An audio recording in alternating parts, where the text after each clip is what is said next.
you got all kind of shit. And ultimately, don't become your parents. You know what I'm saying? Like, just accept shit. They said the same shit. That's not real music. You don't know what real music is, boy, when you're blah, blah, blah, blah, blah. Now we in our 40s, like, oh, y'all don't know about real hip hop. Y'all shit is too violent. Y'all got too much drug shit in y'all shit.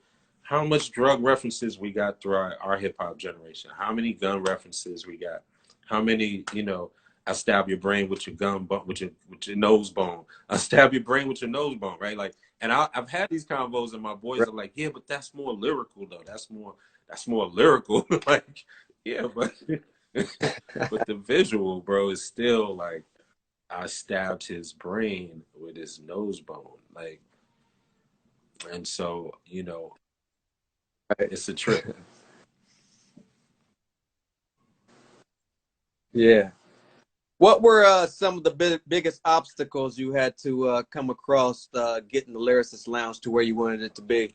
Biggest obstacle was to getting in the lounge where we wanted it to be.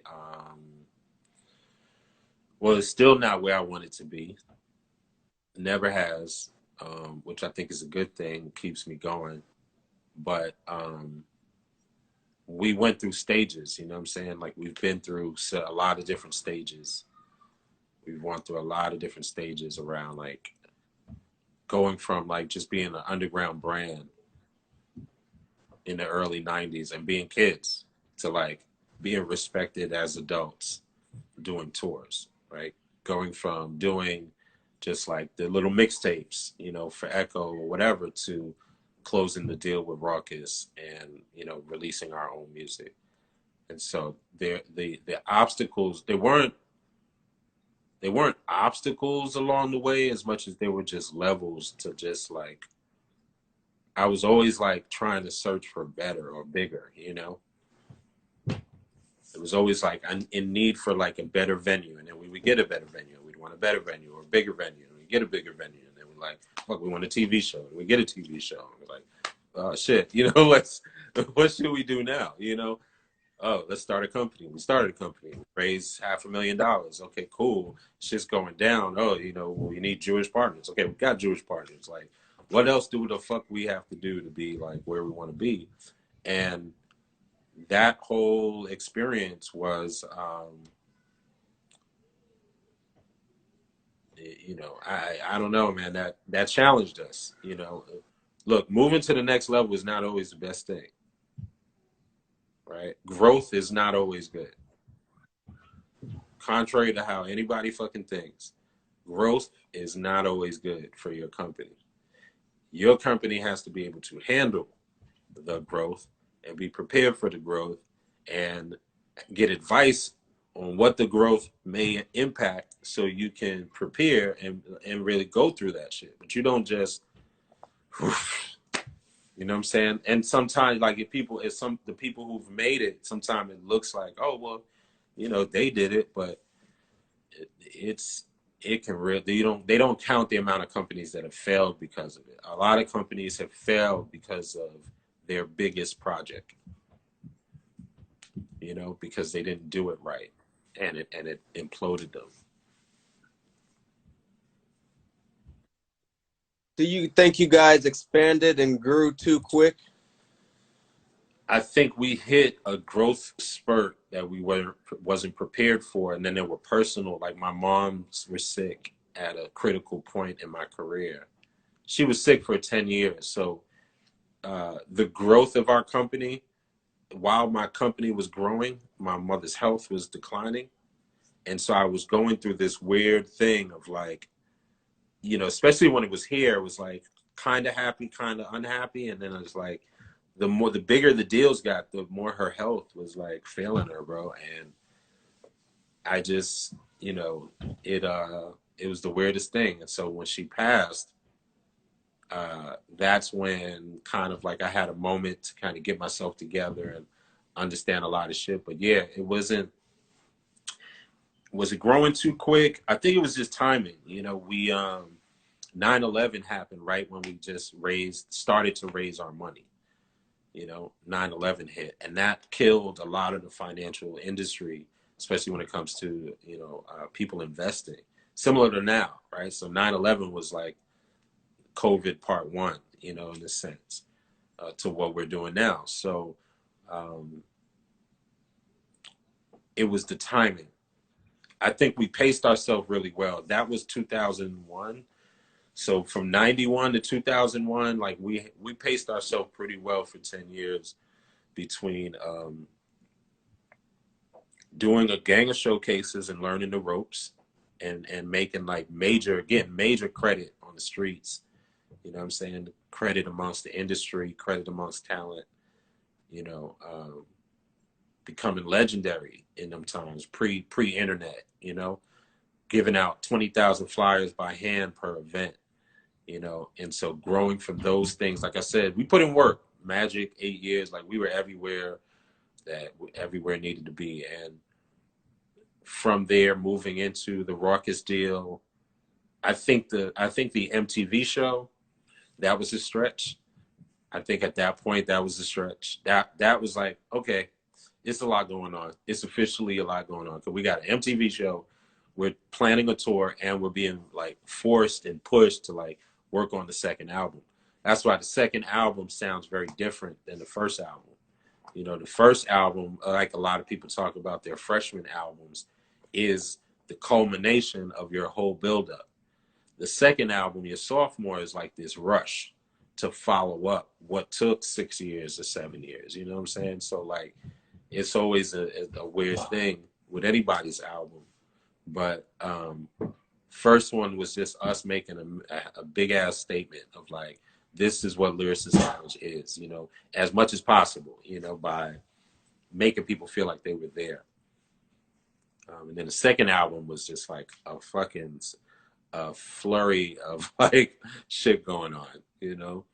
But we made it through, and we did our best. Right. We brought the underground to the mainstream, and it felt like we did our job. You know what I'm saying? Yeah.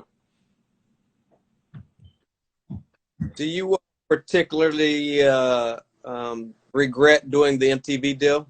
I don't regret it. No, not at all. Not at all. I made some money during that period. I did good. I did good. Our brand was national, international. They put millions of dollars into our brand. You know, they probably part of the reason we on this call right now, you know. So, you know, they it that whole experience, you know, I you know, I'd do it again, I'd do it different though, you know, or I would, hindsight is always 2020, but like I didn't know television back then, you know, so it was like, you know, we created the idea, right? Like we created the whole format of comedy sketches with rhyme sketches together. We brought it to them. They brought in the showrunner. We all worked together. We developed it. Somewhere when the show's really now getting going and they got all the writers, and this is how they do you, for anybody watching. Oh yeah, yeah, come on, yeah, da da da, yeah, yeah, yeah. Down to cruise together. Shit starts. We start going in. First day, we think, you know, okay, cool, let's make this TV. You know, I haven't done it, but like I'm here to learn. Blah blah blah. Man, I think we were in one writer's room, invited to one writer's meeting, and that was it. They didn't want us back in the writer's room, and it wasn't even. I don't even know that I went. I think it was one of our partners, Jewish partners at the time, and I think he was probably doing too much, like trying to be on some, you know, privilege, like I deserve to. And it's partially true. You do deserve to be there. It's your show. He was an EP co-creator, but at the end of the day, the film business run this shit, and whoever's paying for it is in charge. And so if you're paying for it, then you have voice in that situation. If you're not, then you're like an employee like anybody else. So it could be created by EP, whatever. It still was like, we don't need you in the writer's room. Meanwhile, we were like, okay. And they're like, yeah, you know, so, you know, help with talent, blah, blah, blah. We were like, all right. So we went back to the lab with the artists, right? With the MCs on the show. And then they're the ones that ended up writing the rhyme sketches for the show. Now, in the end, you look at the show, and it's the rhyme sketches that carry the fucking show. It's not the 12 fucking writers they hired that made the corny comedy shit. Like some of the shit was funny, a lot of the shit was not funny, and a lot of the rhyme sketches were fucking amazing. And so, you know, what we brought to the table, the parts that were really us, like we determined all the artists and all that shit, was really what saved the show. And the stuff that they had control over is really what tanked it. Um, and so that was just a learning experience. You know what I'm saying? That was just like, okay, when you come back around, you need to understand television. You need to understand production, you know, and you need to do this shit right where you have some control. Being on such a large platform like MTV, how did life change for you during this time? It didn't really change, bro. It didn't change like that. I mean, it was, again, this was a funny time in hip hop. This is 2000. So it was still a funny time in hip hop. But and not just in hip hop, I'm talking about like in culture, like how you know, like we feel a lot freer now. Like we can do a lot more, you know what I'm saying? This opportunities feel a lot more available now. Doing your own thing now is a no-brainer. Having your own business now is a no-brainer. It wasn't that way then. You know what I'm saying? So I'll give you an example. I'm coming home. I'm by the train. Friend comes out the train. Yo, Aunt, what's up? I'm like, yo, what's up, man? He's like, yo, nigga, you ain't see they stole your fucking name? I was like, huh? He's like, yo, fucking MTV stole your name, bro. I seen fucking ads by the train station, by the train station. I'm like, yo, calm down. What are you talking about? He's like, no, bro, you got to go look by this train station. They putting up ads. It says the Lyricist Lounge show. They stole your name. I was like, bro, that's my show. He's like, no, you don't understand what I'm saying. They stole your show. I'm like, no, nigga, like, we got a contract with them. Like, that's my show. He's like, come on, man, like, stop playing. Like, they didn't believe me. You know what I'm saying? Like, not like didn't believe me, but the idea of some young underground cats having an MTV show, like, you know, so it didn't change. It wasn't like, yo, Ed, you got the TV show, you know what I mean? It was like, again, it was like people even getting their minds wrapped around that, wrapped around like my Lyricist Lounge, like them holding it tight, like this is my underground baby that's now on MTV. Like, all right, well, let's see, let me see how that shit looks, right? It was a crossover. Remember, EPMD had a Right. song called "The Crossover," right? Like you talking about them. That whole song was about rappers using R&B music in their songs. That was a whole diss record to any MC using R&B in their song, right? Something that's like a no-brainer. That's something that break all day today, Right. right? They made a whole record, and that record represented the entire industry. So people were very skeptical about real hip hop, or it wasn't even, it didn't even have to say real hip hop. It was just hip hop, right? Like now people are like that, you know, real hip hop, because you have to differentiate between like real hip hop that's like KRS One, blah blah blah, and whoever people think is fake, which is a whole, you know, discussion. But yeah, I don't. It changed my life with money. It didn't really change my life with people. It was a great look, but that great look felt real quick because it was 2 seasons in 1 year. It was like bang bang, and then we were done. There's a lot of dope hype in the beginning. It was a great experience coming to LA. LA changed my life. That's how it changed my life. Like being in LA, seeing LA, you know what I'm saying, being at the beach, a young Brooklyn kid, you know, I was at the beach with my Timberlands on, like, you know what I'm saying? Like, I didn't, you know what I'm saying? I was real Brooklyn. Like, I still have my Timbs on, you know, with my hoodie, you know, like at the beach, all black. Like, it's a problem, you know? And so I got to loosen up. I got to loosen up. I got to live a little bit more. Yep. Shout out to Tracy Ellis Ross. She got her start on the show. Um, yeah, I got to live more in LA, and I got to, you know, I just got to grow up a bit, you know, got to calm down, break the edge off a bit, you know what I'm saying? Like, feel like it's okay not to wear the do-rag, you know, shit like that.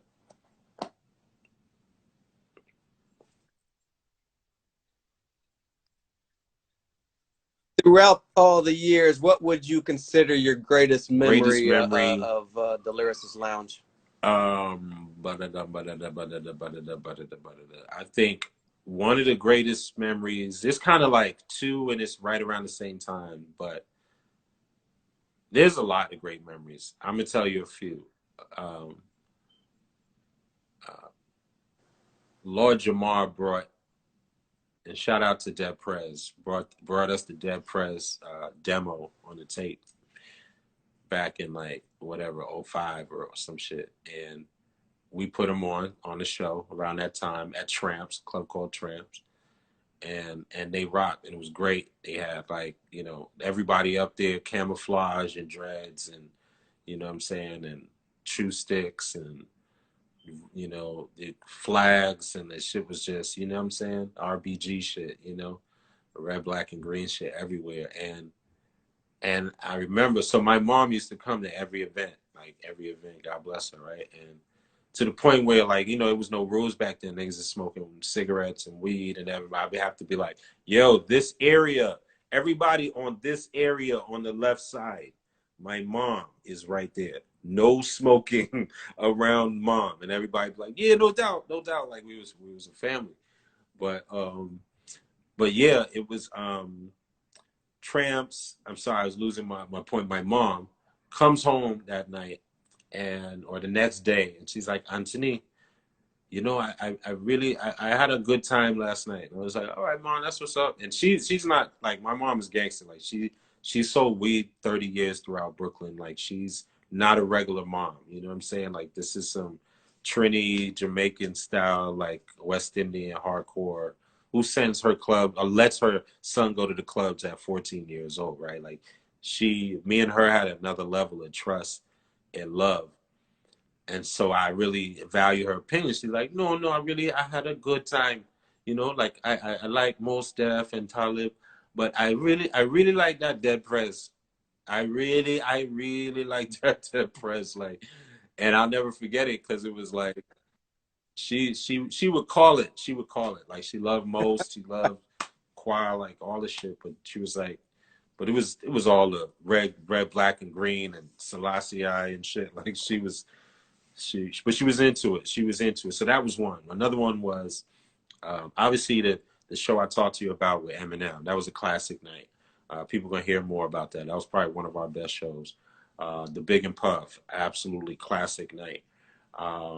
When we did our first tour, right? You know, raised about $400,000 in sponsorship to do our first tour. Put everybody on it. I mean, the list goes from, you know, it was hosted by De La Soul in some dates. It was De La Soul, Slick Rick, Kid Capri, 50 Cent, and Eminem on the same date before they really knew each other at Tunnel back in '98, right?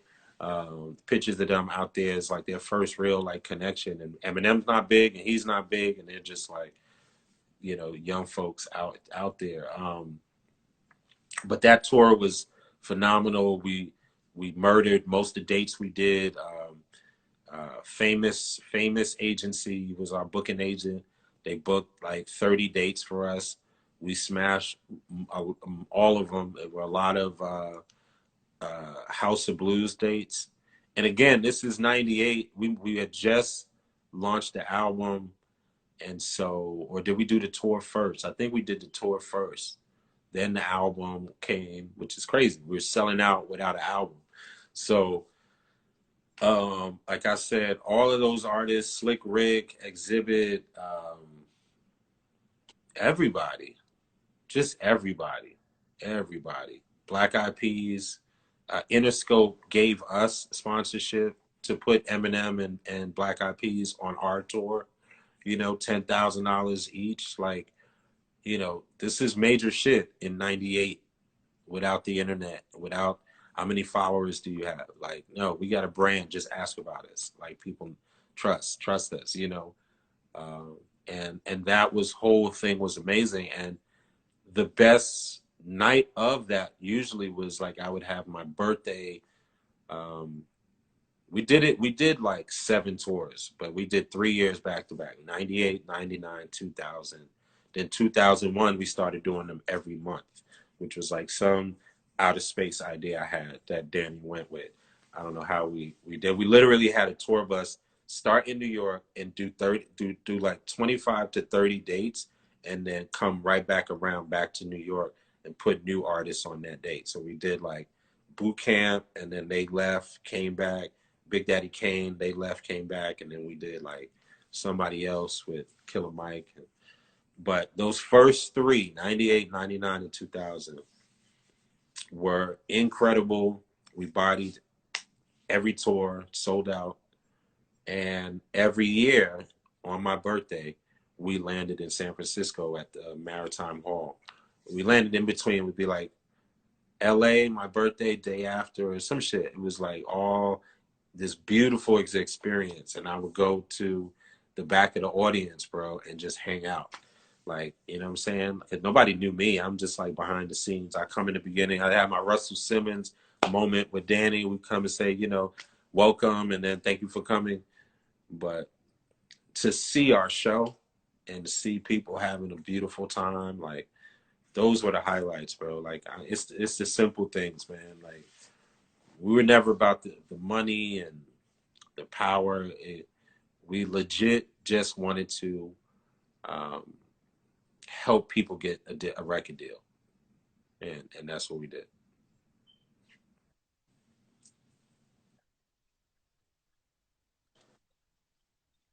Oh shit, At did one she? point, did Madonna stop by and check you guys out? You, I'm thinking Power Malu might have said at one point uh, she stopped by one of the earlier bro. venues Here's the to thing. check you So guys I out. only You don't remember know that moment? the 20% of what happened that I know from the stage and back, right? I know like 2 months up to the date, and then I know the stage and backstage. Like everything that happened, like I never knew what was going on. That's what I'm saying. So when I would come off stage and like watch it and be out with the people, like that shit was a special thing. But nah, a lot of this I didn't know about. I'm learning about the stories now. Like I'm hearing people talk about shit, and you know, we got our lyric shout out to Lyricist Lounge reunion coming up this Friday. We got Thurston Howell and Sadat X. We'll be live on Facebook and on Zoom. But these stories, man, these stories are coming up in our Zooms, you know, like Mos Def's brother DCQ talking about when Diddy tried to like flex on Mos, you know what I'm saying? Because they were like at a club and Mos did one of those like, if you pop in Cristal or whatever, you can stay to the back of the club. But if you want some real hip hop shit, come to the front. And at the end, Puff was like, yeah, we need to talk about that. Word up, you know. But you know, it's all of the stories, or the fact that originally Q-Tip was trying to get Puffy to sign Mos Def. You know, there was a point where Mos was like, because first he was with UTD, which was his group, his brother and a mutual friend of ours that we went to high school with, Sess. And then from there, and they were signed to Payday Records. Shout out to Payday Records. That was the whole history right there. Dino Del Valle, A&R over there. That's the early like Come Clean J. Rue label, early Rockefeller label. Um, yeah, that was a good time. But yeah, man, you taking me down memory lane, man. You're taking me down memory lane.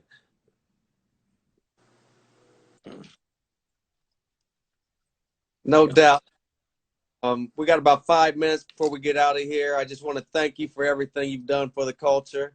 Thank you for spending this evening giving Sure. us some of the greatest stories of the Lyricist Lounge.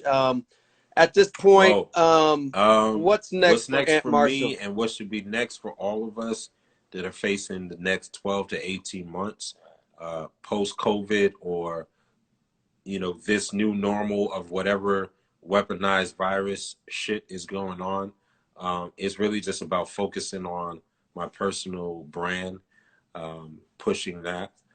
So I am moving towards being more of like, I'm moving towards being more of a money motivator, kind of a wealth builder.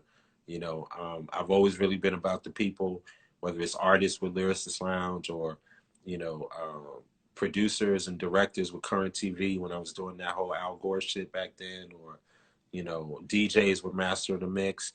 Like, it's always about being a platform. You know, I recognize where life is taking me, and so I'm moving more towards that. So people will be able to hear more about that in the coming years. Lyricist Lounge, we're developing the streaming platform, the underground version of Spotify, where we really pay artists and where we don't devalue the music. And so that's a whole nother thing. And bro, we could keep talking. You want to call me back? We'll do part two. But like, you know, people just have to keep their eyes open right now. It's a very serious time where a lot of us are being used and being triggered on purpose, right? At this point, we have to be extremely focused with like what you're doing right now, and then moving past that, like making sure that you really monetize your contacts and your following, you know, and that you motivate them. Like, the new businesses need to be about motivation and helping people make money, not just seeing them as consumers and just selling them something. People are not going to have money to buy shit. So we got to help each other make money right now. And outside of that, getting the fuck out of America, and as soon as possible. I ain't even joking. I ain't even laughing. Getting the fuck out of here, bro, as soon as possible. More likely South Africa or Ghana. Where You know what I'm saying? Johannesburg or in Cape Town. Where are you going? Or Ghana, Nigeria. I'll fuck with Nigeria. But like, we don't belong here like that. You know what I'm saying? And there's no proof that they're trying to slow down. They're trying to get more evil with it. And so, you know, there's a proverb: if you put a frog in a pot of water that's boiling, it will jump right out. But if you put it in the pot and you put it low to simmer, when it's time to jump out, it won't be able to, because its legs will be boiled. So don't wait for shit to be too late. Yeah, these niggas talking about FEMA this, camp, and that, and I, you know, just everybody keep your eyes open. Whatever your truth is, monitor what you're taking in, and focus on what you're putting out. Peace and blessings. Word up. Right here. Yeah. Where can everybody find you at Ant social Marshall. media, and Ant where can we Marshall look for more everywhere, man. Lyricist I'm Ant Lounge Marshall stuff at everywhere. as far as social? Yeah. Just look me up at lyricistlounge.com. This has been episode 57. No problem, brother. And that is Ant Marshall. Thank you so much for your time. This has been an excellent history lesson. And I will keep in contact with you. We'll have a part 2 soon. Peace, bro.